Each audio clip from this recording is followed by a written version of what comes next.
Hello everyone, আসসালামু আলাইকুম। বাংলা দ্বিতীয় পত্রের আরও একটা নতুন ক্লাসে তোমাদের স্বাগতম। এই ক্লাসে আমরা আলোচনা করব বাংলা দ্বিতীয় পত্রের 1 নম্বর প্রশ্ন নিয়ে। 1 নম্বর প্রশ্নের ক নিয়ে। ক নম্বরে আসতে পারে বা মাঝে মাঝে এসে থাকে জফলা উচ্চারণের 5টা নিয়ম উদাহরণ সহ লেখো। এই প্রশ্নটা নিয়েই আজকে আমরা আলোচনা করব।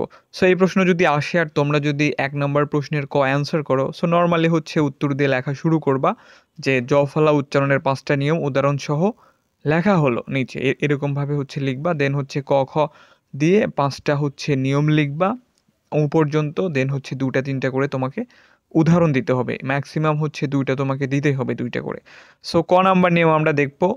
আদ্য বর্ণে জফলা যুক্ত হলে বর্ণটির উচ্চারণ একারান্ত হয়, অর্থাৎ শব্দের শুরুতে বা শব্দের আদিতে কোনো বর্ণের সাথে যদি জফলা থাকে তাহলে হচ্ছে একারান্ত উচ্চারণ হবে এইরকম। যেমন উদাহরণ হিসেবে দেওয়া হয়েছে ব্যক্ত, এই যে আসতেছে কিন্তু ব্যক্ত। ব্যথা, এই যে আসতেছে, ঠিক আছে। এটার সঠিক বানান হবে হচ্ছে বয় জফলা কয়ে তয় ব্যক্ত, কিন্তু সঠিক উচ্চারণ হবে হচ্ছে বয় জফলা আকার কয়ে হসুন্ত তৈ করতো ব্যক্ত। তারপরে আছে ব্যথা, এটার সঠিক বানান হচ্ছে বয় জফলা থয়ে আকার, এটার সঠিক উচ্চারণ হবে বয় জফলা আকার থয়ে আকার ব্যথা। সো এইভাবে হবে আর কি। তাহলে 1 নম্বর নিয়ম গেল যে আদ্য বর্ণে জফলা যুক্ত হলে বর্ণটির উচ্চারণ একারান্ত হবে। এইটুকু লিখলেই 2টা উদাহরণ দিলেই হয়ে যাবে। সো এবার হচ্ছে আমরা খ নাম্বার নিয়মটা দেখব। খ নাম্বারে বলা আছে যে পদের মধ্যে বা অন্তে, প্রথমটা ছিল হচ্ছে আদ্য বর্ণে আর এটা হচ্ছে পদের মধ্যে বা অন্তে যুক্ত ব্যঞ্জন বর্ণের সঙ্গে জফলা যুক্ত হলে সাধারণত তার কোনো উচ্চারণ হয় না। এখানে আবার জফলার কোনো উচ্চারণ হবে না। যেমন সন্ধ্যা, সঠিক বানান হচ্ছে দন্তের স দন্তের নয়ে ধয়ে যুক্ত জফলা আকার, এটার সঠিক উচ্চারণ হবে জাস্ট তালবুজ শয়ে ওকার দন্তের নু ধয়ে আকার সন্ধ্যা।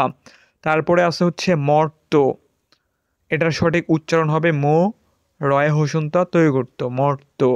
সো এইভাবেই হবে আর কি, জফলার কোনো উচ্চারণই হবে না। এটাই হচ্ছে দ্বিতীয় নিয়ম।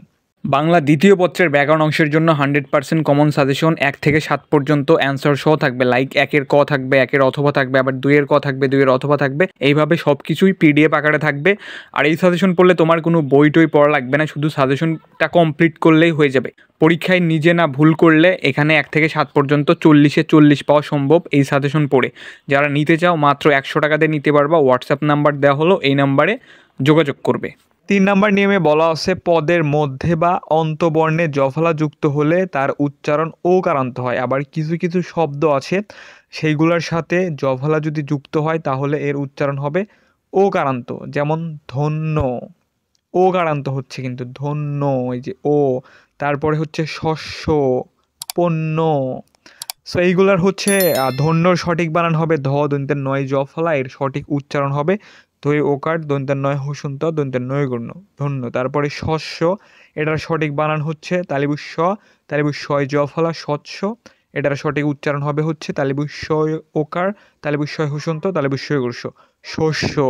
সো এইভাবে হবে আর কি, অর্থাৎ সঠিক বানান আলাদা হবে, সঠিক উচ্চারণ আলাদা হবে। সঠিক উচ্চারণ কোনটা, আমরা যেটা মুখে উচ্চারণ করি সেটাই হবে হচ্ছে একটা শব্দের সঠিক উচ্চারণ, আর ওইটাই আমাদের লিখতে হবে। বানানের ক্ষেত্রে আলাদা, আবার সঠিক উচ্চারণ লেখার ক্ষেত্রে এই জিনিসটা আলাদা। দেন হচ্ছে ঘ নাম্বার আছে। ঘ নাম্বারে বলা আছে জফলার পরে ই ধ্বনি, অর্থাৎ জফলার পরে যদি হিস্যিকার থাকে বা দীর্ঘিকার থাকে তাহলে হচ্ছে এর মতো উচ্চারণ হয়, ঠিক আছে। যেমন হচ্ছে ব্যক্তি, ব্যতীত। সো ব্যক্তি হচ্ছে আমাদের লিখতে হবে বয় একার কয় হসন্ত তয় হিস্যি ব্যক্তি, বয় একার তয় হিস্যি তৈরি করতে ব্যতীত। সেইভাবে আমাদের হচ্ছে লিখতে হবে। 5 নম্বর নিয়ম আছে শব্দের মধ্যে বা অন্তে, শব্দের মধ্যে বা অন্তে জফলা যুক্ত হলে তার উচ্চারণ দিতে হয়। আবার কিছু কিছু শব্দ আছে যাদের হচ্ছে শব্দের মাঝখানে যদি জফলা থাকে বা শব্দের হচ্ছে শুরুতে যদি জফলা থাকে তাহলে এর উচ্চারণ দিতে হয়। দ্বিত্ব মানে হচ্ছে একই শব্দ 2বার উচ্চারণ হবে। যেমন হচ্ছে অদ্য, এটার সঠিক উচ্চারণ হবে হচ্ছে ও দয় হসুন্তা দই গুরুদ অদ্য। দ্বিত্ব হচ্ছে কন্যা, কই ওকার দন্তের নয় হুসুন্ত দন্তের নয় আকার কন্যা। কল্যাণ, এই যে ল 2বার আসতেছে, দ 2বার আসতেছে, দন্তের ন 2বার আসতেছে। সো এইভাবে হচ্ছে দিতে হবে। সেই ছিল মোটামুটি 5টা নিয়ম, ঠিক আছে। আমি একটু সংক্ষেপে আকারে আবার বলে দিচ্ছি। আদ্য বর্ণে জফলা যুক্ত থাকলে বর্ণটির উচ্চারণ হচ্ছে একারান্ত হবে, যেমন ব্যক্ত, দূরত্ব, ব্যথা, ব্যবধান। ঠিক আছে? তারপরে খ নাম্বার ছিল পদের মধ্যে বা অন্তে যুক্ত বর্ণের সঙ্গে জফলা যুক্ত হলে সাধারণত তার কোনো উচ্চারণ হয় না। এটা হচ্ছে মধ্যে বা শেষে থাকবে জফলা বা প্রথমে থাকবে, কিন্তু এই জফলাটার উচ্চারণ হবে না কিছু কিছু ক্ষেত্রে। গ নাম্বারে ছিল হচ্ছে পদের মধ্যে বা অন্তে জফলা যুক্ত থাকলে তার উচ্চারণ ও কারান্ত হবে। আর একটা ছিল হচ্ছে জফলার পরে যদি হিস্যিকার থাকে তাহলে হচ্ছে এর মতো উচ্চারণ হবে আর কি।